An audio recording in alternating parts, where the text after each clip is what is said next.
എന്നെ ആരും നിന്ന് താഴ്ത്തുന്നു. അതായത് കുക്കുവിന്റെ അമ്മയില്ലേ, കുക്കുവിന്റെ അമ്മ. എടാ ആ പെണ്ണ് പോയാ? ആ പെണ്ണ് വന്നു. അവളുണ്ടോ ഇതിന്റെ കൂടെ? അവളുണ്ട്. കുക്കുവിന്റെ അമ്മയുടെ അടുത്ത് വാസുണ്ണ കുക്കുവിനെ കല്യാണം കഴിക്കാന്നൊക്കെ പ്രോമിസ് കൊടുത്തിട്ടുണ്ടായിരുന്നു. അങ്ങനെ കുക്കുവിന്റെ കുറച്ച് ദിവസമായിട്ട് കുക്കുവിനെ കാണാനില്ല. കുക്കുവിനെ കാണാനില്ലാത്തോണ്ട് പോലീസ് സ്റ്റേഷനിൽ കംപ്ലൈന്റ് കൊടുക്കാൻ പോയി. എന്നിട്ട് കംപ്ലൈന്റ് കൊടുത്തു. അപ്പോഴാണ് നിന്റെ കാര്യത്തിന്റെ ഇതായത്. അപ്പൊ നിന്നെയും കാണാനില്ല. അത് രണ്ടും കൂടി എഫ്ഐആർ ചെയ്തിട്ട് എന്റെ അടുത്ത് വന്ന് ഈ ഇടയ്ക്കൊക്കെ വന്ന് ഇനി അടുത്ത കാര്യം ഇനി അടുത്ത കാര്യം ഒരു സെക്കൻഡ്. നിനക്ക് ഇന്നേ വരെ വാസന എന്തെങ്കിലും വാങ്ങിച്ചു തന്നിട്ടുണ്ടാ പൈസ മുടക്കി? ഈ പിയുടെ ശമ്പളം എത്ര അറിയാവോ? 10 കോടി. കേട്ടപ്പോ തന്നെ ചത്ത്, രക്തം ചിന്തി ചത്ത്. അമ്മോ 10 കോടി എന്നൊക്കെ ആദ്യമായിട്ടാ കേൾക്കുന്ന. ചോര സ്പ്രേയോ? അതല്ല പ്രൂവ് പ്രത്യേകിച്ച് മേടിക്കേണ്ട ആവശ്യമില്ല. ഇഷ്ടം പോലെ ആദരാഞ്ജലിക്ക് താങ്ക്സ് കാർഡും വെക്കണ്ട. ശരിക്കും ചത്ത്. 10 കോടി എന്നൊക്കെ അമ്മാതിരി പവറിലല്ലേ ചന്ദ്ര പറഞ്ഞത്? ചന്ദ്ര അറ്റ്ലീസ്റ്റ് പറയുമ്പോ ഒരു മയത്തിലൊക്കെ പറയണം. മിനിമം 10 ലക്ഷം പൈസ എത്ര പറയും? 10 കോടി.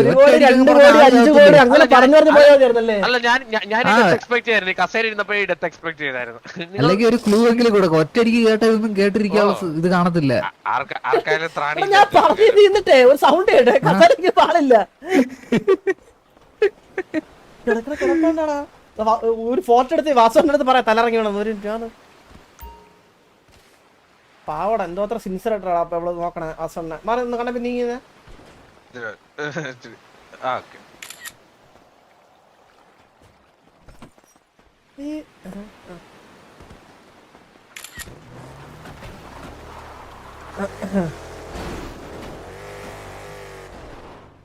പൃഥ്വിരാജന്റെ ചാറ്റിൽ എന്നാ ഇങ്ങനെ ബോധം കെട്ട് വീഴുന്നാടേ. അടി തരട്ടെ. എടാ ചന്ദ്ര, നിനക്കൊരു കാര്യം അറിയാളിയാ? പണ്ട് എലി എന്നെ വിളിച്ചിട്ട് പറഞ്ഞ് വാസുണ്ണന് വേണ്ടിട്ട് കുറച്ച് സർപ്രൈസ് ഒക്കെ രായ സെറ്റ് ചെയ്യണം. രായ എനിക്ക് ഓർമ്മണ്ടടാ. രായ പണ്ട് നീ പറഞ്ഞ പോലെ തന്നെ എനിക്കും എലിയെ ഭയങ്കര കാര്യമായിരുന്നു. അതുകൊണ്ടാണല്ലോ വാസുണ്ട് അന്നത്തെ ആ ഒരു മറ്റേ പ്രണയത്തെ നമ്മൾ സാക്ഷ്യം വഹിച്ചത്.